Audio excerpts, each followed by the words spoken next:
Everyone, welcome to your social science class. So dear students, today we will do our map work of this chapter, nationalism in India. First of all, we will do the Congress session of India. First of all, इसमें जो 1929 का जो लाहौर का Congress session इसमें दिखाया गया है, ये मैं आपको बता दूं, ये सिलेबस से डिडक्ट हो चुका है, इसको आपको करने की ज़रूरत नहीं है। कुछ बच्चों के पास जो पुरानी बुक्स हैं एनसीईआरटी और एवरग्रीन, उस बुक्स में 1929 का जो भी सेशन उसके अंदर मेंशन है, आप उसको कट कर सकते हो, तो इसीलिए मैंने इसमें डाला है आपको स्पेशली बताने के लिए। इसके बाद आता है हमारा नागपुर में जो कांग्रेस का सेशन हुआ था दिसंबर 1920 में हुआ था। नागपुर और कलकत्ता, हमारे जो कांग्रेस के सेशन 1920 में हुए थे वो दो हैं, उसका आपको स्पेशली ध्यान रखना पड़ेगा। ये जो हमारा है जो महाराष्ट्र के अंदर नागपुर है, 1920 में कांग्रेस सेशन हुआ था, और सेकंड हुआ था कैलकाटा जो वेस्ट बंगाल के अंदर है 1920 में, आपको लोकेट किया गया है जो रेड कलर का सर्कल है इसके द्वारा। इसके बाद हमारा जो थर्ड सेशन था, थर्ड यानी कि मद्रास सेशन 1927 जो हमारा साउथ इंडिया में है, आपको दिखाया गया है इसमें लोकेटेड है। आप इसको मैप को कांग्रेस सेशन, ये हमारे जो सेशन है ये 1 और 2 मार्क्स के हमारे हमेशा बोर्ड एग्ज़ाम में आते हैं, तो इसलिए आपको इसको ध्यान से करना है और अच्छे से आज इसकी प्रैक्टिस करनी है। Next is the movements of the India, जो भी हमारा फ्रीडम फाइटर्स थे, हमारा जो भी इंडिया में जितनी भी मूवमेंट्स हुई थी हमारे फ्रीडम के लिए, आज़ादी के लिए, तो ये सारी मूवमेंट्स इस मैप के अंदर लोकेटेड हैं।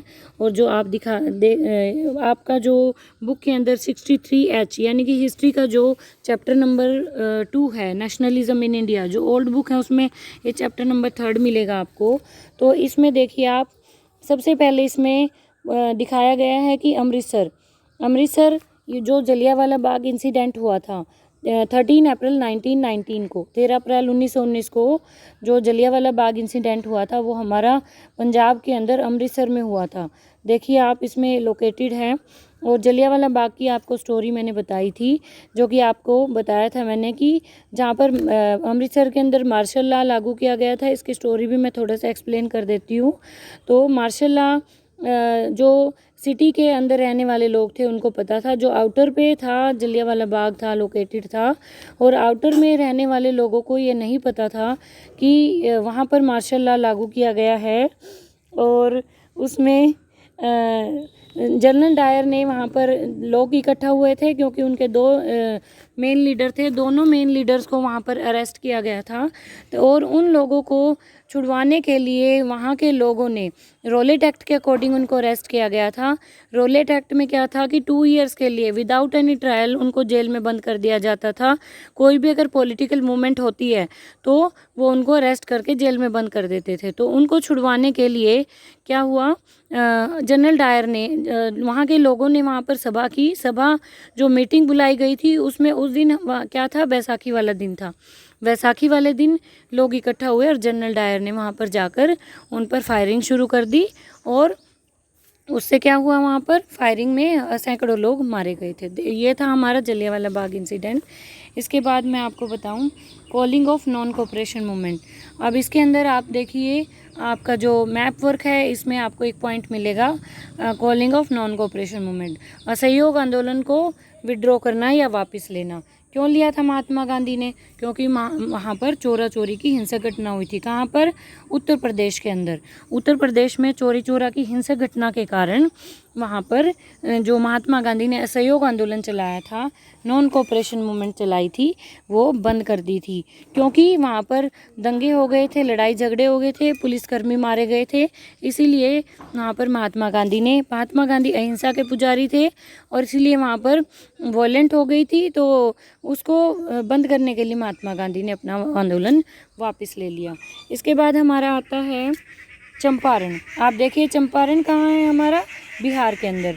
बिहार में चंपारण में इंडिगो मूवमेंट जो हुई थी, वहाँ पर जो इंडिगो प्लांटर्स थे उनको फोर्स किया जाता था इंडिगो उगाने के लिए, नील की खेती करने के लिए। तो वहाँ के जो खेतीहर किसान थे, इंडिगो उगाने से उनकी लैंड की फर्टिलिटी डिक्रीज़ हो रही थी, तो जिसके कारण क्या था जो लैंड की फर्टिलिटी डिक्रीज़ हो रही थी, उसके कारण वहाँ के जो किसान थे वो परेशान थे और वो भी कुछ ना कुछ ऐसा करना चाहते थे। तो महात्मा गांधी ने वहाँ के जो किसानों से मीटिंग की थी, तो उससे वो मोटिवेट हुए थे और उन्होंने भी क्या किया था, इसको वहाँ पर एक मूवमेंट हुई थी जिसका नाम था चंपारण इंडिगो मूवमेंट। ठीक है, तो ये बिहार के चंपारण में हुई थी। इसके बाद हमारा आता है आपको जो हमारे गुजरात के अंदर आ जाइए आप। गुजरात के अंदर सबसे पहले मैं बताऊंगी आपको दांडी जो है, वहाँ पर सिविल डिसोबीडियंस मूवमेंट हुई थी, दांडी में शुरू की गई थी, महात्मा गांधी ने वहाँ पर स्टार्ट की थी। और जो ये बारदोली नो टैक्स कैंपेन है, ये आपके सिलेबस में नहीं है। ठीक है, तो जो दांडी है, दांडी जो है सिविल डिसोबीडियंस मूवमेंट यहाँ महात्मा गांधी ने शुरू की थी। महात्मा गांधी ने साबरमती आश्रम से लेके और वहाँ पर दांडी तट तक, समुद्री तट तक पैदल गए थे। 110 किलोमीटर की उन्होंने यात्रा की थी और 78 उनके साथ फॉलोवर्स थे। और वहाँ पर जाकर उन्होंने समुद्र के पानी को उठाकर उसको उबाला था और उबालकर वहाँ पर नमक बनाया था। और जो लॉ बनाया गया था, जो सोल्ट लॉ बनाया था, सोल्ट लॉ को ब्रेक किया था। सोल्ट लॉ किसने, अंग्रेज़ों ने हमारे ऊपर थोपा था, इंडियंस के ऊपर। तो उसको सोल्ट लॉ को ब्रेक किया था महात्मा गांधी ने वहाँ पर और सिविल डिसोबीडियंस मूवमेंट स्टार्ट कर दी थी। उसके बाद हमारा आता है पीजेंट मूवमेंट। पीजेंट होता है पीजेंट जो वहाँ के किसान थे, खेड़ा के अंदर किसान थे, वो भी मजबूर थे। 1917 में जब महात्मा गांधी ने विजिट किया वहाँ पर, देखा तो लोगों की हालत ख़राब थी क्योंकि बाढ़ आ गई थी। 1917 में वहाँ पर बाढ़ के कारण क्या हुआ, किसानों की फसलें ख़त्म हो गई थी। और जो ब्रिटिश गवर्नमेंट थी, ब्रिटिश गवर्नमेंट ने उन पर क्या लगाया था, टैक्स लगा रखे थे, टैक्स इम्पोज कर दिए थे। तो जब उनके पास क्या था कि खाने के लिए भी उनके पास कुछ नहीं था, तो टैक्स कहाँ से पे करते। तो इसलिए वहाँ के किसानों की हालत बहुत ख़राब थी। तो महात्मा गांधी की बातों से इम्प्रेस होकर, जो उनकी मीटिंग हुई थी उनसे मोटिवेट होकर उन्होंने क्या किया था, यहाँ के जो प्लांटर्स थे, जो किसान थे और जो पीजेंट थे, उन्होंने मिलकर एक मूवमेंट की थी जो कि खेड़ा के अंदर हुई थी, गुजरात में। तो इसके बाद आता है हमारा अहमदाबाद में। 1918 में अहमदाबाद के जो सूती मिल के मज़दूर थे, कॉटन मिल वर्कर्स ने वहाँ पर मूवमेंट की थी। वो भी क्या थे, उनको लो वेजेस दिया जाता था और काम के घंटे उनके ज़्यादा थे। और ब्रिटिश जो वर्कर्स थे, ब्रिटिश वर्कर्स से को अच्छा वेजेस मिलता था और इंडियंस को लो वेजेस दिए जाते थे। और अच्छे रैंक पर किसको रखा जाता था, ब्रिटिशर्स को, और लोअर रैंक पे रखा जाता था इंडियंस को। तो इंडियंस के साथ डिस्क्रिमिनेशन हो रहा था और उनको पुअर वेजेस दी जाती थी। तो इसलिए वहाँ के किसान, जो वहाँ के कॉटन मिल वर्कर्स थे, वो बहुत ज़्यादा परेशान थे।